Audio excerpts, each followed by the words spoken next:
Good afternoon, everyone. I welcome members, our invited guests, and the huge swathes of the general public who are here today.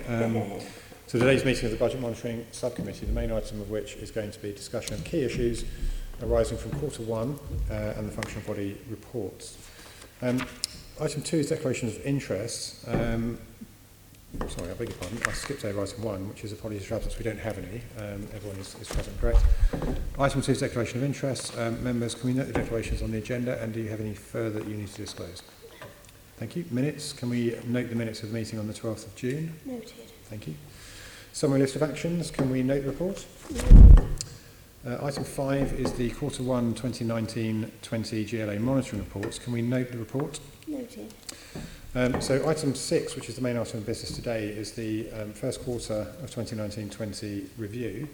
And can I welcome my guests? The meeting is in two parts today. The first part, we're looking at policing, and the second part will be looking at Transport for London. So in the first part, can I welcome our guests, Peter Lewis, who is the Chief Finance Officer at MOPAC, and Ian Percival, who's the Finance Director at the Metropolitan Police Service. Welcome, gentlemen. Thank you very much for coming along. So the opening question, which is one that obviously occupies a lot of time for members here, occupies time with the Mayor, is around police numbers. The Mayor set a target to get to 31,000 by the end of the financial year. How are you tracking against that? We are tracking well at the moment. We have a healthy pipeline at the moment. Our forecasts, we are still on target to reach the 31,000 by the end of the calendar year. So by the end of March of next year? No, by the end of the target, we're aiming so the March of 2020 is what sorry, I meant. By the end of the calendar year. By the end of the calendar year? We so are you're hoping to reach 31,000. Okay, so within 3 months from now? Yeah, what's the current number? We're at the end of August, it's about 30,300. Okay. And how often do you do recruitment rounds? Pardon? How often are the recruitment rounds conducted? I'm The not close to recruitment round isn't overnight, so how often do people pass out? I think monthly, but I'm not close to the detail and all that. Okay. So are you comfortable with the level of vacancies you have at the moment? You suggested you were just now. You said that would be there at the end of the year. Well, obviously we want to recruit to our target as quickly as we can. That's our plan. Okay. If you don't hit the target by the end of the year, what will be done to correct that? There's a lot of political capital is invested in the 31,000. Well, we're doing everything we can. If you look at the pipeline of recruits that we have, it's very healthy. The number of joiners is very positive. And as I say, from our workforce planning colleagues, we have a confidence that pipeline will continue. Okay. We've got additional growth coming soon as well with additional money, so we'll do what we can if it looks like there's some lags around additional advertising to keep the pipeline healthy. Okay. One of the things that came out of the first quarter report was that police overtime was over budget by around about £53 million, and police spend was overspent by £53 million, and 2/3 of that, so getting the facts wrong, 60% of that, 32 million of that, was police overtime. Is that connected to lack of officers, or is that connected to operational necessity? It's largely connected to operational necessity. I mean, the Commissioner's said our stated aim is to clamp down on violence, so there's a lot of operational activity, and also we've had quite a challenging year to date with, if you look at the Extinction Rebellion, and the various protests that we've had to police. So it's been quite a challenging operational year. So that is the main driver for the overspend. I'm going to let Assembly Member Duval come in briefly, and then I'll take it back. On the overtime, in terms of your forecast on the overtime on the 3-year strategy, so are you building into it? Have you got the criteria of it going upwards rather than going downwards? It used to be something the Met used to control. It's a very useful policing tool around that. I understand that, I get that. Overtime has crept up because in the past, because of the less number of officers, we now see a different level of activity on different things. So what's the factors? What are you taking into account in terms of your forecasting issues around overtime? Sorry, and is it in the is it always in? You don't overspend on overtime, or do you? The management of the overtime budget. We have previously overspent on overtime, individual line, but we've managed that within the overall outturn position within the organisation. So last year, broadly, we underspent by about £12 million. Within that, there was an overspend on overtime, but it was managed from underspends elsewhere. Does that answer the question? So what's the thinking over the next couple of years then about it? Over the next couple of years, our current plans will be that the overtime stays flat in our budget plan, but we are reassessing all of our line items in order for the November budget submission that we have to do into the GLA, and that's one of the things that's under consideration at the moment. But our current published plan has it flat. But are you setting it flat because you think that's your controlled target then? But it's not controlled, it's always going to get bigger. I mean, operation meets financial accounting and budgetary issues. How does it work? Surely, call me old-fashioned or not, you might increase it on the basis, well, this is what we hit this year.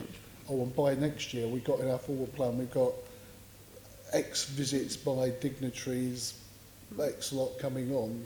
You must increase it or not. Yeah, or we do.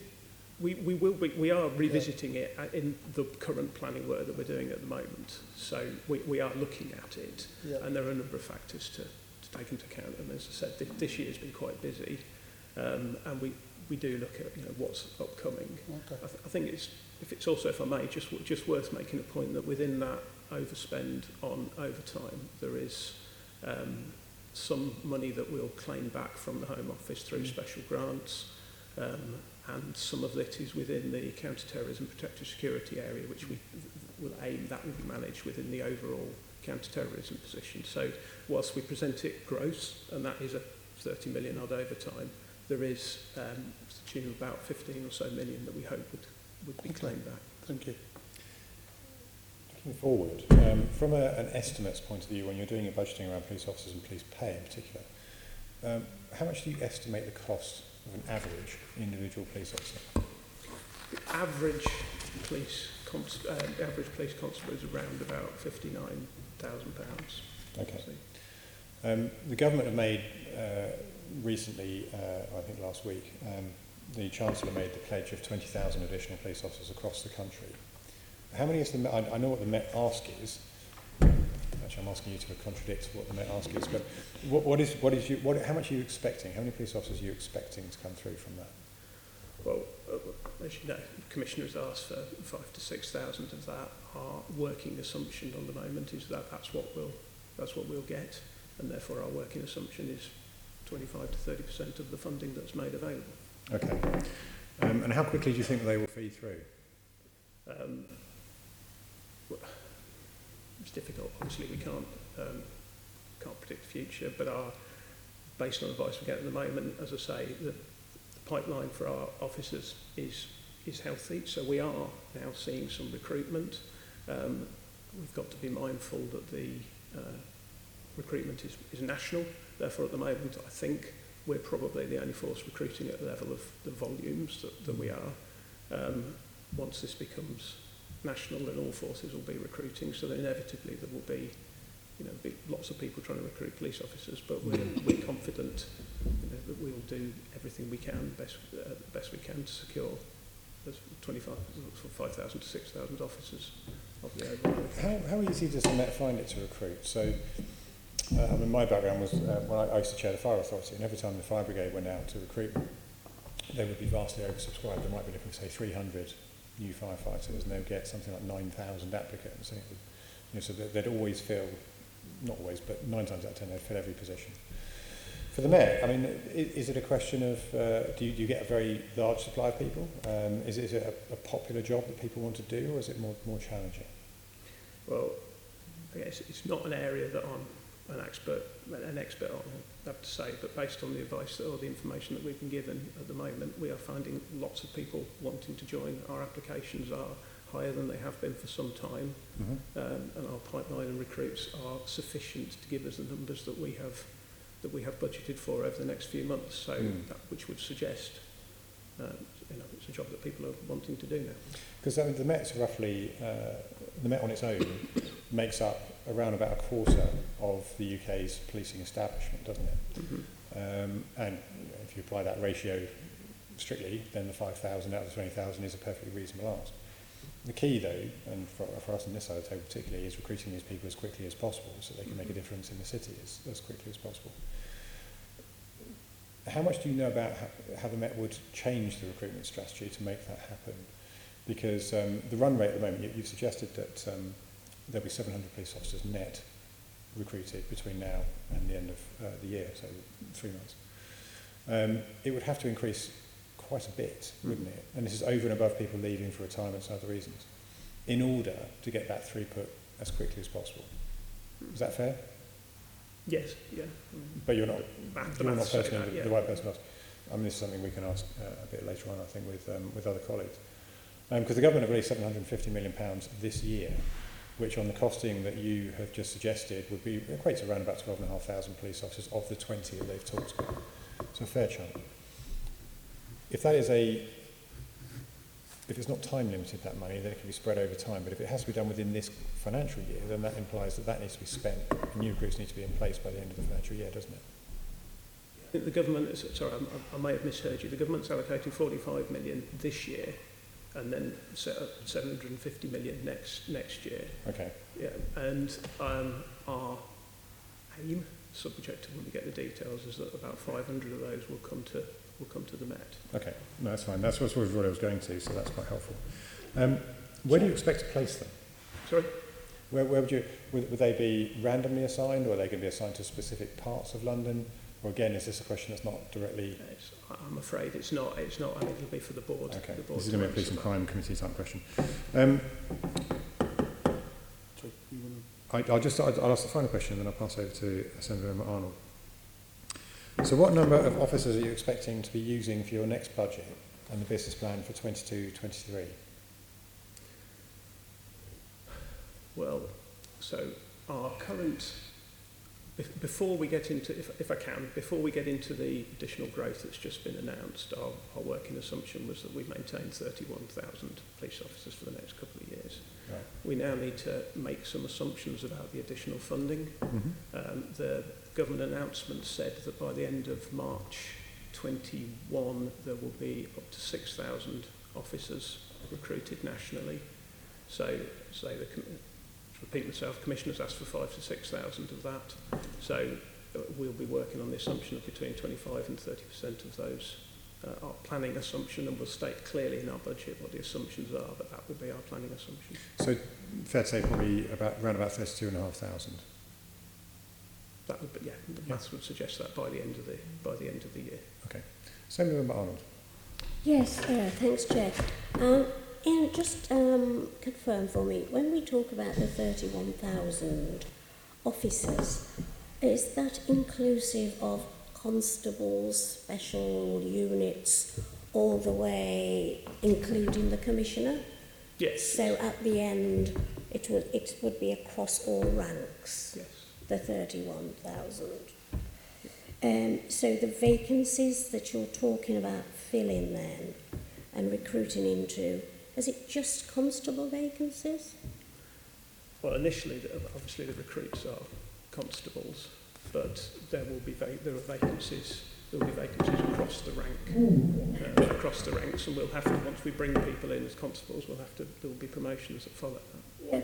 So it's just trying to understand then your projection. So you talked about the cost of a constable at 59,000. It's the average cost. That's just salary, isn't it? That will be the salary and the associated pension, London allowances, national insurance contributions. Yeah. And I mean, they come now. They look like a bloated person, don't they, with all their kit and all of that. Is that also within that 59? That's not within the 59. Right. We're just talking. That's just salary and salary related and associated stuff. So so in the budget, you have then got the resource to add to the amount of money you're getting to recruit at that basic level? Do you see what I mean? All the additional costs then, where's that money coming from? So detail, I have to say, all has to be caveated with detail to be worked through, but with the additional money that we're getting to support the growth, there has been some allowance made for the additional costs associated with officers, for example, the kit and uniform, etc. There is some provision within the allocation for that. And what about promotions in the system? Because constables by themselves, that's not how the force is made up. So you talked about sergeants and others. So where do you find that additional money if, say, you have to find an extra 100 sergeants in order to give proper supervision to the new recruits? Where would you find that money? So we will work that through with the additional sums of money that are given to us for the growth. There is some allowance in the additional funding that we get for some supervisory levels within the additional money, and we just have to do that modelling, which we haven't got here. So that would be part of the extra, say, 45 million from government, because you're not able, are you, through your current financial state, to find that within the service, because we go on to it later, because you're barely able to meet the savings now that's required of you. So I think that the savings and the officer salary and increments are separate things. We do, because the average, when we talk about the average cost, there's a huge range of costs within our police pay budget, and there is of course churn, and 31,000 officers. There's huge variation and lots of sensitivity to the average, but as people get promoted and as people move up spinal points, we also have retirees. So people, if you're at the top of your grade, retire, and then people come in at a lower salary at the start. So there's quite a lot of churn in a sort of almost £1.9 billion budget. So we managed to budget for those increments. We do work that through our modelling. It's not, that in itself is not a pressure to us. Okay, thank you. Just to clarify that particular point, because it is an important one. The 60,000 average encompasses all ranks, doesn't it? So yes. The cost of a newly minted police constable fresh out of Hendon won't be £60,000, but it will be a lot lower than that. But the 60,000 will also pay for the people that are the more senior ranks. So across the piece, 60,000 is the average cost per individual, but not the actual cost per individual. Yes, that's not what he said, though. Allow me to just check one thing, please. I think the 60,000 is the average cost of a constable. I will just confirm that. But you're absolutely correct. Somebody new straight in is not going to cost us 60,000. That would be a lower figure. Yeah. Okay. Just one final clarification question for me before we move on, and same with Deval's going to take the bit in a minute. The cost of the kit, is that a revenue or capital cost? It's a mixture. It depends it'll depend what the kit is. Some of it will be capital. Some of our IT is capital, and some of it is revenue cost, like uniform, for example. So uniform will be revenue, but things like radios may be capital. Yeah. Like revenue and handcuffs and other. Yeah, there's a mixture basically. Okay. I'm sorry, I didn't, Chair. Can I just come back? You talk about the London. Did you say the London allowance was also included? London allowance was in those average salary figures that I was quoting, yes. Right, yeah, thank you. Okay, we're going to have a bit of a chat about your budget gap, which is obviously significant, and you've been using reserves to plug it. Assemblymember Deval is going to step in on this one. Okay. What will be the impact of the existing funding gap on the 2019-20 overspend? If the overspend materialises at the end of the year and we didn't take corrective action, then it would be a circa £50 million reduction on reserves would be the way that we'd have to balance the books. But we're not anticipating that being the case. Because that's a deliberate policy, isn't it? For this year in your 3-year strategy, it is about overspending, but you're going to take the corrective action. There's a deliberate policy about going into your reserves, getting into, using that to support your budget. We took a view some time ago that we would use some reserves to support one-off initiatives. Yes, but not that the reserves don't support the base budget. And in fact, this year we're transferring money into reserves. So how does the reserves then support your budget? If you don't support the base budget, what's it supporting in terms of running down the reserves? So some of our one-off expenditure, like transformation or change-related activity, we would use reserves to support that. Okay. And so, May I contribute? you have to speak. Sorry, my hearing seems to be going. If you can just raise your voices Of course. slightly. And just to emphasise Ian's point that there is an addition to reserves during the year to follow the line of questioning you've had around police officer numbers and so on, a deliberate attempt to put money into reserves in order to continue the level of police numbers in future years. So you'll see from the report 118 million being invested in reserves during 2019-20 to allow for the 31,000, the budgeted amount, to continue into the years beyond that. So there is a deliberate policy of using reserves in that positive way as well. I'm not questioning that. I think just putting it back on record that it's a deliberate act and we've got a strategy for the 3 years. The question is, at the end of that 3 years, what do we do? That's when that strategy sort of comes to an end. And then presumably in year 2, you start thinking about what happens in years 4 and 5 and 6. Yes, and certainly in the current climate, predicting what the financial settlement for any public sector organisation is going to be beyond those years is very difficult. So what has been put in place is practical given the current financial arrangements, and clearly now we know of the government's intent to fund additional police officers, and clearly that will influence that strategy going forward, and perhaps an ongoing commitment depending on the political environment as to whether there's further investment in the public sector as a whole.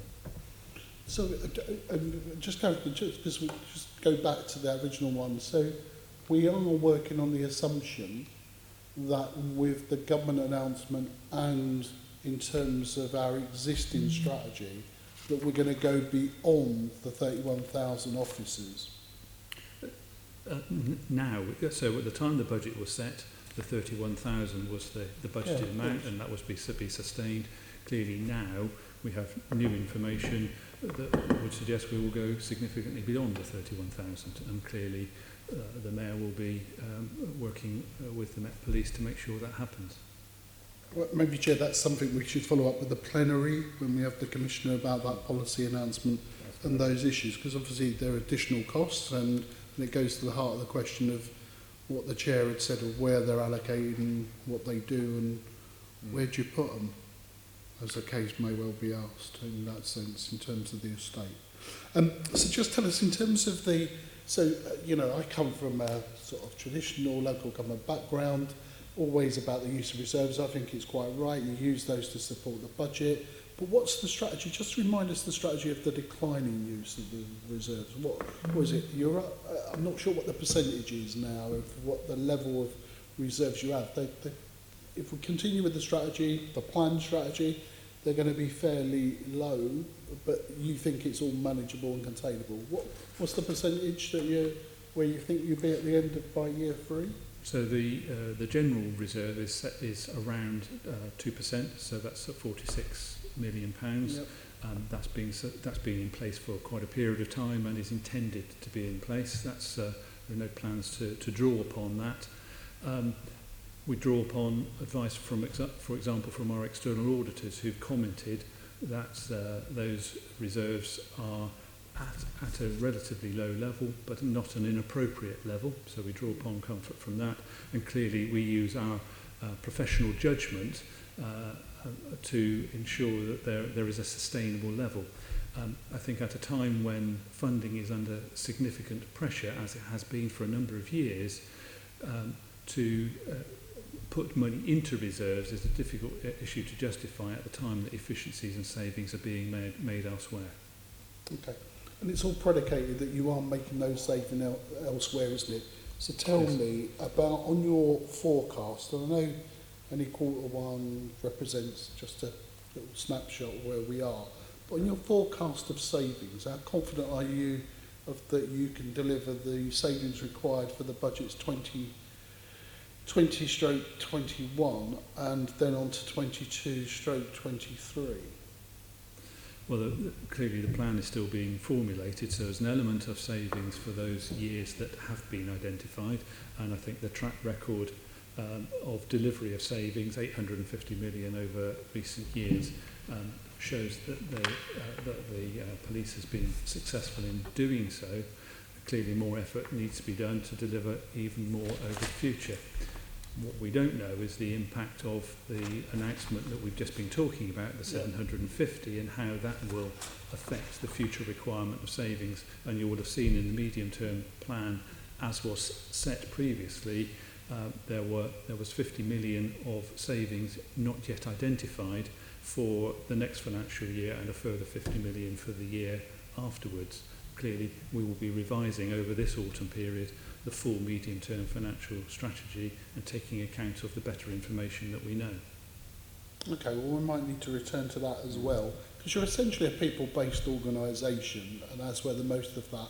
But even in times, good times of funding settlements for the Met, you've always still maintained a discipline of identifying savings to reinvest in the service. Is that correct, or am I in some romantic era of Met financing or MOPAC overseeing, but your predecessor body in the MPA? Would you not think... Yep, sorry, go on. Yes, I'll let Ian comment on the history, because I've only been here a few weeks, but in terms of where things are at the moment, in terms of MOPAC oversight of the arrangements, certainly there is a transformation programme that is funded and supported in the Met in order to deliver the very savings that you've talked about, improvements in efficiency and improvement in service quality as well. So that does continue, and that continues to be scrutinised. I don't know if you want to comment on the history of that. Yeah. No, you're absolutely correct. With fair history, we have always made savings. I mean, we've always had just basic pressures in our budget, for example, inflation that we've needed to manage because we don't get given extra money for that. So we have had a history of always making savings, and as Peter says, recently through the recent years with a history of delivering as well. Okay, and just so to do your jobs properly from your different aspects overseeing this budget, when do the politicians or stroke the senior management team of the MPS have to take these decisions that start to impact either on the current 3-year strategy or beyond? When are you looking for the policy decision to be made to enable you to plan either to change course, which could be quite reasonable? When are you expecting those decisions to be made or told you? When would you like them? And then we could talk about the reality of when they're likely to take place. What timescales do you need? Well, clearly the work has particularly started in the Met about developing the mechanics of the budget. We would expect that to be talked amongst politicians and be in a form to do that in late October, early November, when we start to gain that steer, when we understand the ingredients and so on. And that all depends, of course, on knowing the detail of the financial settlement, and we're not sure when we will know the detail of the officer allocation and the funding allocation that goes with it, and of course the overall local government settlement affecting police might not be known until early December, and that's at the time when there can be more meaningful discussions about the actual budget going forward. Okay. Just let's talk a little bit about the current assumptions on wage settlements across the business plan period. What assumptions are you working on? 2%. We're working on 2%. Sorry, 2% is our assumption each year for both officers and staff. And that was what's happened in the past, is it? This year the officer rise was 2.5%. The police staff pay is still being negotiated. The officer rise was 2.5% this year. Okay. And do you know, in terms of the no, I don't need to ask that question. I was thinking, do I need to? No. And then I suppose 28 let's wind forward. In 2021, if I understand some of your answers, can we expect a balanced budget and a full funded business plan? So Is that too ambitious, 2021, given what's... I think the basic answer to the question is there has to be a balanced budget. Oh, It yes, is- of we do course, not yeah. we do not have any alternative but to present a balanced budget. As to whether or not that involves further efficiencies or savings, or it has the potential for growth, we await to see the detail of the settlements coming forward. Yeah. Clearly, that depends on the outcome of the current political situation and so on as well. Okay, thank you. Well, just a quick tidy up from me in closing. Just picking up on something that Assemblymember Deval was asking earlier on. Did I understand you to say that there's still £50 million of unidentified savings in each of the next 2 financial years? Is that correct? That's what the medium-term strategy shows, yes. Okay. I did some back-of-the-fact calculation while you were saying that. The £750 million for next year, if the Met takes a quarter of that, bearing in mind what we were saying earlier on the ratio, that works out to £184 million, which on its own would pay for 2,233 police officers, taking the, I've rounded up to £60,000 average. If you haven't found the savings for £50 million, some of that money would be needed to use to plug that gap, wouldn't it? Well, the bit of information we haven't talked about, Chairman, is that as part of the information we've been given so far as part of the Home Office announcement, they've confirmed that the support for the pensions liability, which was a complication in setting this year's budget, and one-off funding was given, that will be continuing. All other things being equal, that would address that £50 million gap. Okay. Clearly, as I say, all other things being equal, there'll be other things that will have changed both positively and negatively over that time. So we hope that the benefit of the 750 million will be all in the positive direction, but again, we wait to see the details of that. Sure, because what I was going to ask you was whether that money is being ring-fenced specifically to provide police officers, or whether it allows forces, I was going to say for police services, to the discretion to spend it, in this case, plug the funding gap and then use the rest of the money on police officers, whether it all has to be spent on police officers. Well, we don't know the rules from the Home Office yet as to whether or not it's ring-fenced from there, but I'm sure from the Mayor's point of view, we'll be wishing to make sure that as many officers as possible are recruited. Yeah, that's not quite reassurance, but I take your point, it's a bit early because the government haven't told you what the rules are yet. No. Okay. Right, I think that's it from me, in which case we've come to the end of our session, quite a brief one, but thank you both very much, gentlemen, for attending and your answers. Members, can we note the answers that have been given and the discussion? There may be one or two slightly follow-up points that we'll pick up with you in writing if anything occurs to us afterwards. But otherwise, you're welcome to stay for the rest of the meeting, but I'm sure you've got other things to do, so we'll pause briefly while we switch things over. Thank you both very much. Thank you.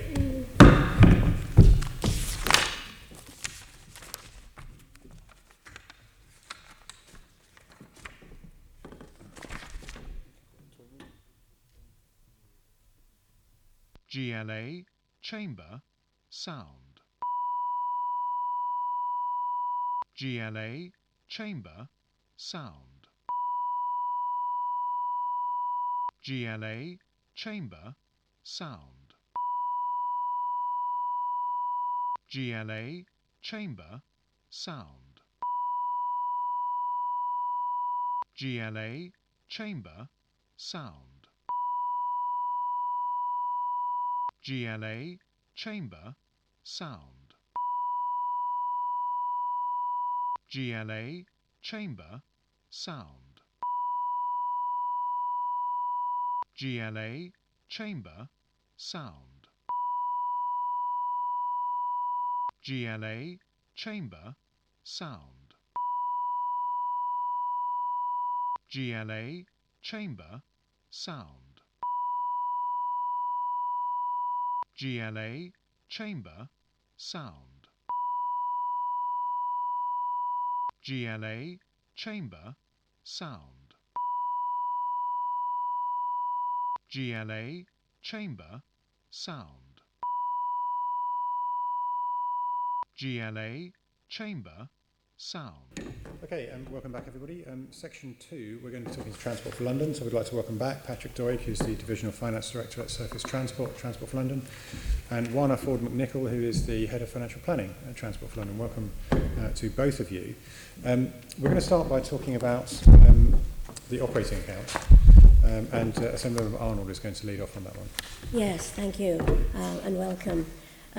Let me just preface my question with this comment. TfL's operating performance in Q1 2019-20 shows a net cost of operations of 13 million.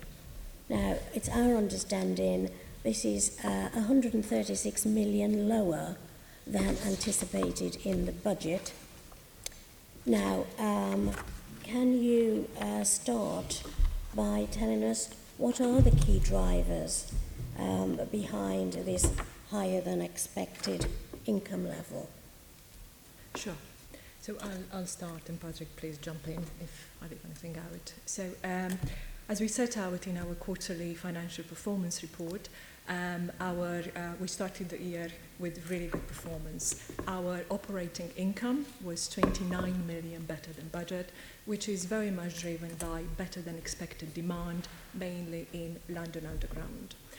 Our operating costs are 5% lower than budget as well, which is a combination of timing of our projects, both related to some non-essential maintenance projects in London Underground and timing of restructuring projects and underlying savings that we are achieving ahead of expectations. Overall, Okay, can you stop there? Well, just explain timing. What do you mean by that? right, so let me try and get in a bit more detail around our operating cost. The overall variance versus budget is 81 million favourable. Mm-hmm. That 81 million is made up of a number of things. Mm-hmm. Some of the big variances are in London Underground. London Underground year to date is about 22 million favourable to budget, and this variance is mainly driven by the how do I explain it easier? Rephasing and some non-essential maintenance works. A big part of it is linked to a maintenance project on Victoria Line or the maintenance unit project works at Acton. What happened there is this project had been planned to start early this year, and we had experienced a number of delays which were actually linked to a shortage of gearboxes, believe it or not, in the rolling stock market. As far as I understand, those issues are now resolved, and the first Victoria Line train has been now given back into the system with 100% of scope. So that's a portion of spend that we expect to fully recover by the end of the year. So that reshaping, or if you like, not spending because things were halted, then gave you that opportunity to show lower operating costs. That's right. On just the Victoria Line? This particular variance within this quarter is linked to this particular Victoria project Line. within the planned refurbishment or heavy overhaul on Victoria Line fleet. Another big part of this variance is to do with the timing of of transformation implementation costs. As the committee will be aware, when we published our business plan last year, we launched the next phase of our transformation, committing to reduce the cost of our back and middle office by about 30%. There is a lot of work going in the organisation, and transformation is progressing well. However, the financial assumptions as to where we actually incur costs can only ever be, at the beginning of such a process, a high-level assumption. And what we have found is that we are now experiencing I wouldn't say delay, but a reprogramming, if you want, of this spend. And we are fully expecting to incur the costs. However, I can't give you at this stage a full answer as to when exactly it's going to be incurred. We expect majority of it to be incurred this year. There is a possibility that some of it will be will flow into next year. So when we next meet your papers, say at Q2 or 3, then we'll then see all of that back to as planned. We should see that cost coming back into our operating account. As our CFO has explained at the board meeting at the end of July, we are now undertaking an exercise to review our budgetary assumptions, and we are fully expecting to report back to the board after the end of period 6, which is after the end of September. Great. And then just tell me a little bit more then about because it looks from the papers that we have in front of us that a higher than expected income level came from the underground. That is correct. How did that happen? Right. So our passenger income year to date is 29 million better than budget, or about 3% better than budget and 2% better than last year. Mm-hmm. The favourability to budget has two components. Demand in underground has been stronger than what we anticipated.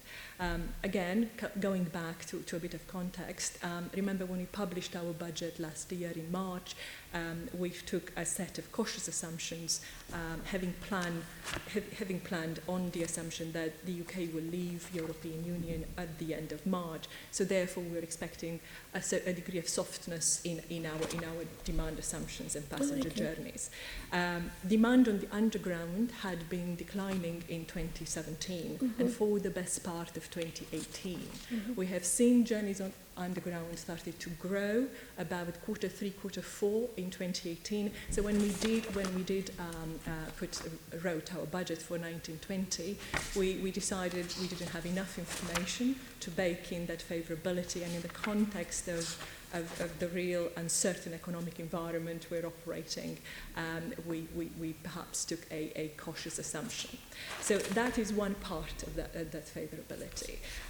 As you will have seen from our financial report, bus income as well is about 9 million better than budget year to date. And again, that is to do with demand or journeys which are better than what we had expected. And let me be clear, bus journeys are still declining year on year and have been declining over the last 3 years. What has changed is that they are declining at a lower rate than what we have assumed in the budget.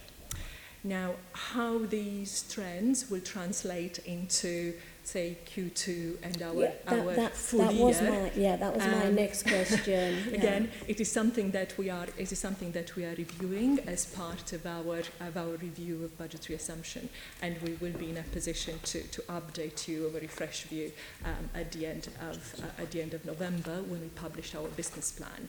However, uncertainties remain. We are still planning in an economic environment of heightened uncertainty.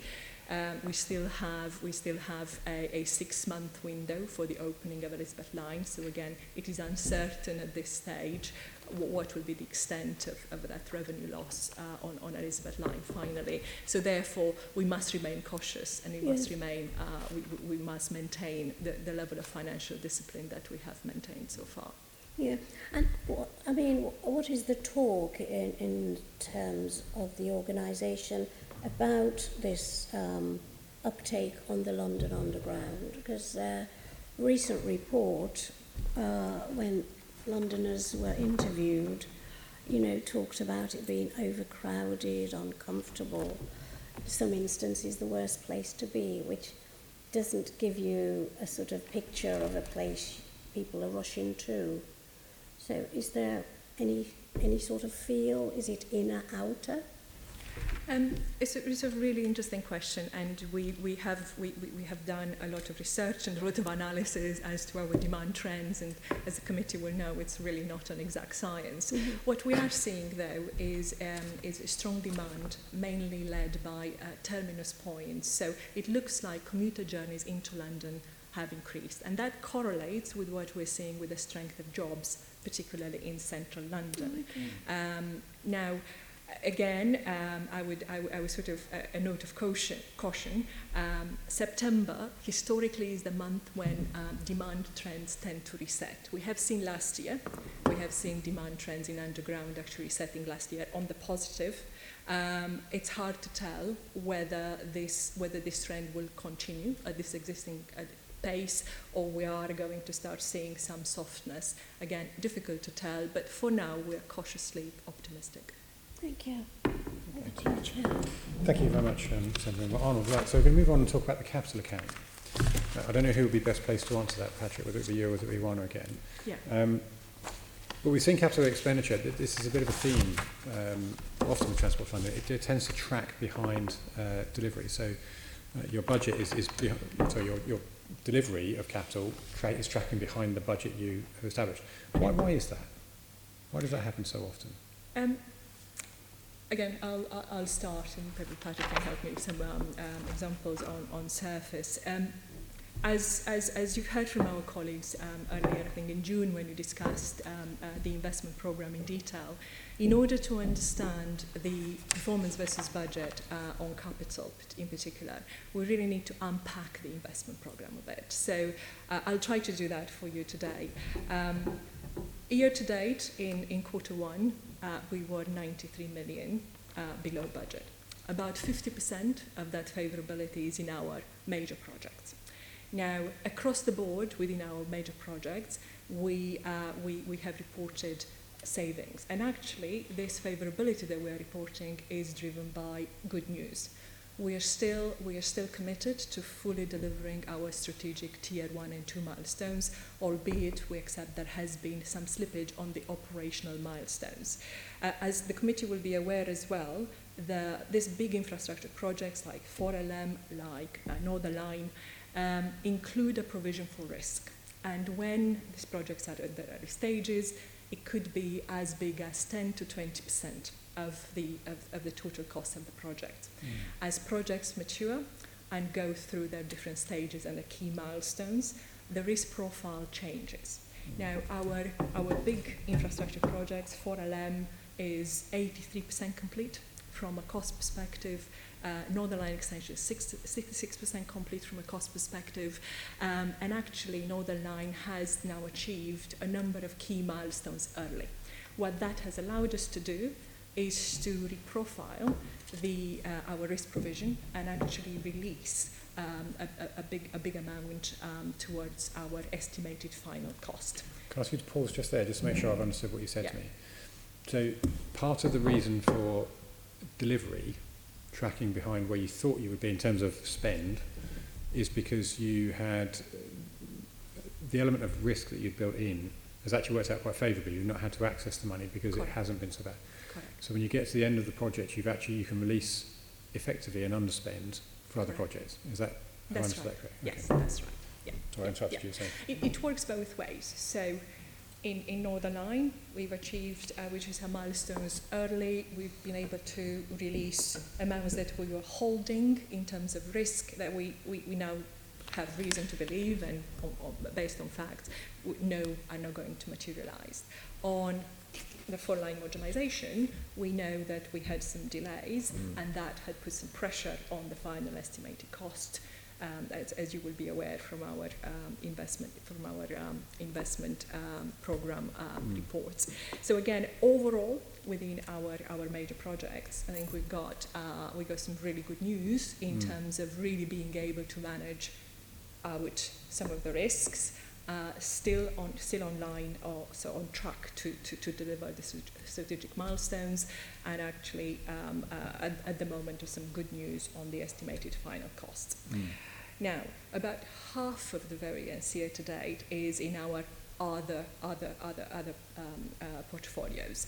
About 15 million is in our property. Yeah. So our commercial development function manages a number of portfolios that look at building homes, as you well know, and disposals of various sites across the TfL estate. Now, it is notoriously difficult to forecast accurately the timing of when when various sites are going to be disposed, which has caused and is causing a significant lag versus budget. The other aspect to the underspend year to date is linked to funding from third parties. So about 6 million of the underspend year to date is to do with the emergency services network, where funding received from government again has been rescheduled. So therefore, the rate of spend in the project has slowed down accordingly. And then we've got, for the remainder of the variances, our other programs, which are mostly work bank-based programs with many projects of like nature. And within here, we have experienced some delays, as I explained, in London Underground, and also particularly in Patrick's area in Surface. We've got a lot of externalities that impact on our ability to deliver to the timelines that we have set ourselves. So broadly, I would say the variance year to date is some really good news. We are doing things more efficient, better. We've been able to mitigate risk, so we're able to release some money back into the investment program, and about 50% is timing, very much driven by the timing of disposal in our property and estates portfolios, and the timing of works within London Underground and Surface. Okay. The trouble with politicians like to look at averages a lot and build policy around averages. And the trouble with averages is that you disguise an awful lot beneath the surface. So again, if I've understood what you've said correctly about risk, in some of your projects, it turns out that there's too much risk built in, and the money can then be released and used to shore up other projects where perhaps for whatever reason there's been too little risk. So if we said that on average TfL are building in too much risk, that would be an unfair criticism to make, because different projects are different, different size, different complexity, different scope. Right, you've nodded, which is good, because I was going to ask you to validate whether I've understood you correctly. The capital milestones, the budget milestones that you establish over the period, what we often see, and it might be related to the point I just made, is that the delivery of the budget is underspent, but the milestones don't change, and you still seem to be achieving them. Why is that? But do you want to take it? I think there's two reasons for that. So firstly, a budget milestone will also include an element of schedule risk allowance. So risk in projects materialises in two ways, in terms of cost, increasing cost, and impacting on schedule. So in the same way that we look at the potential risks and how they might impact the costs and try and model the average likely impact on cost, we do the same on schedule. So in all our published milestones, there'll be an element of schedule risk allowance that may or may not materialise. So when a risk happens on a project, quite often it takes a bit longer and you may spend the money slightly later, but you still may hit your published milestone because it was within the schedule risk allowance that you set for that milestone. I think the second element is that our published milestones are the really critical end dates generally for our projects, when we bring those projects into beneficial use and benefit our customers and passengers. Whereas a number of the things that Oana's talking about are the interim milestones along the way. So we might experience some slippage at what we call our tier 2 or tier 3 milestones, the interim milestones. They may have slipped, but we're still able to hold the end date of those projects due to rescheduling or replanning the projects. Okay, so again, just to clarify that I've understood you build in sufficient flexibility for you to catch up effectively. So if you miss the early stage of a milestone, by the end of the milestone you've caught yourself up. Is that right?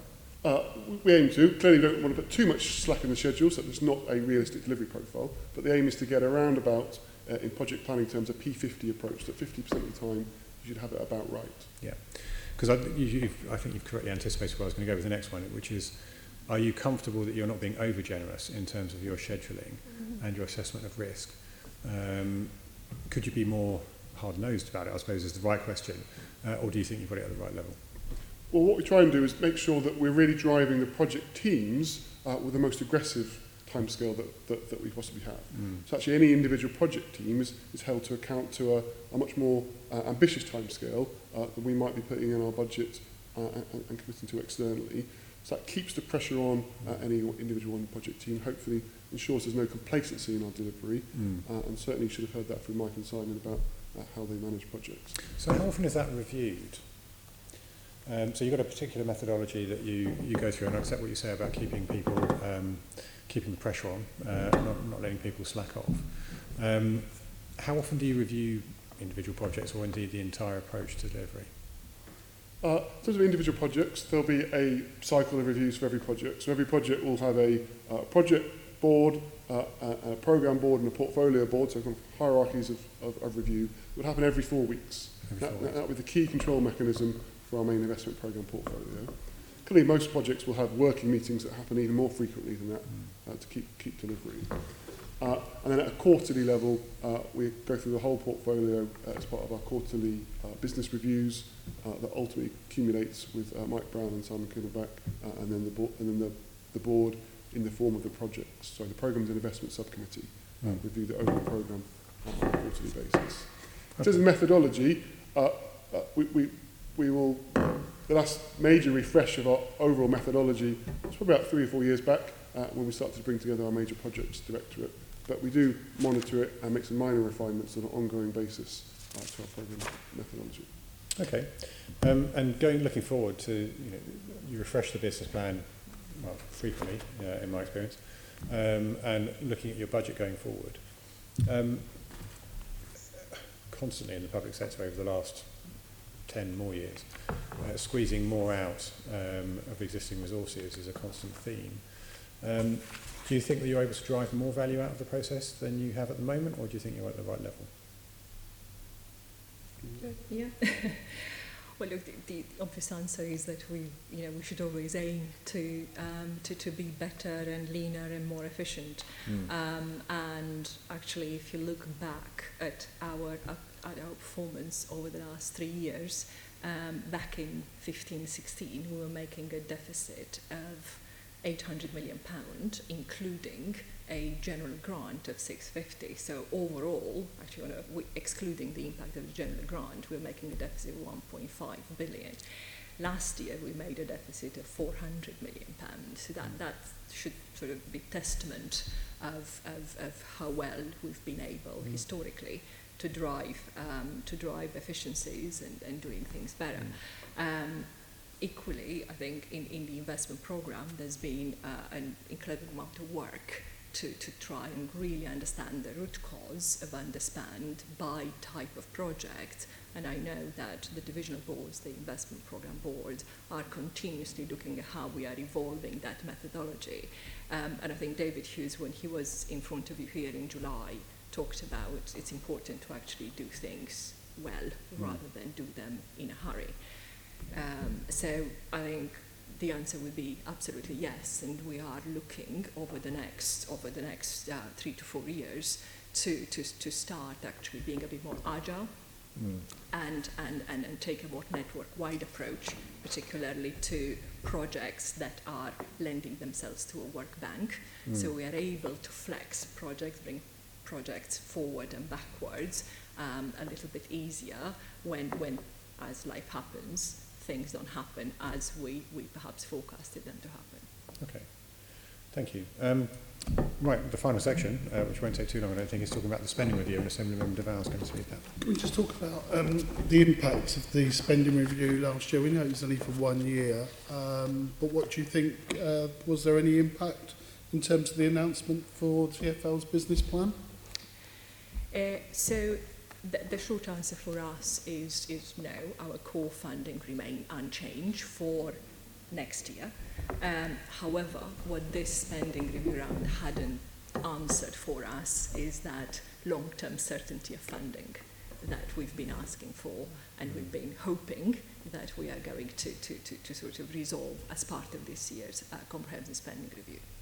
So even though the Chancellor mentioned about bus improvements for the rest of the country, you're not hopeful that London would get a share of that money? So it's more than not hopeful. Unfortunately, we're very disappointed that London and TfL specifically is excluded for bidding into any of these national pots to support buses and highways and streets, and that remains the case.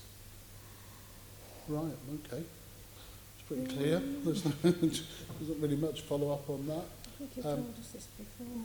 Okay, all right, well, thank you for that. Well, we might follow up and come back to you on reflection. We may do. That was extremely rapid fire. We've actually reached the end, so you were let off early. If you could just stay in your seats just for a second, because we just rattle through the rest of the business and then we'll close the meeting. Members, can we note the content and the discussion? Noted. Thank you. And obviously we thank our guests for their attendance and their answers. Item 7 is the Mayor's decision list from the 3rd of May until the 4th of July. Can we note the report? Noted. Item 8 is the payments over £250. Can we note that? Noted. Yes, can we slightly return to question 6? This is what happens when you do things in a hurry. Members, can we, in addition to noting the report, can we delegate authority to me as chairman to agree the output of any discussion? Yes. Thank you, in the normal ways. Item 8 is the payments over £250. Do we agree the report? Yeah. Item 9 is the work programme. Can we note that? Yes. Item 10 is the date of the next meeting, which is the 4th of December 2019 at 2 o'clock in here. And there are no any other urgent business, so the meeting is closed. Thank you. Thank you. GLA, Chamber, Sound. GLA, Chamber, Sound.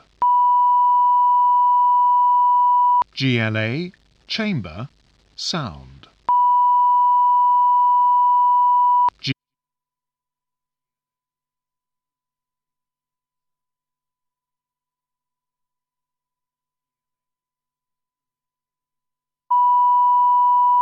GLA, Chamber, Sound.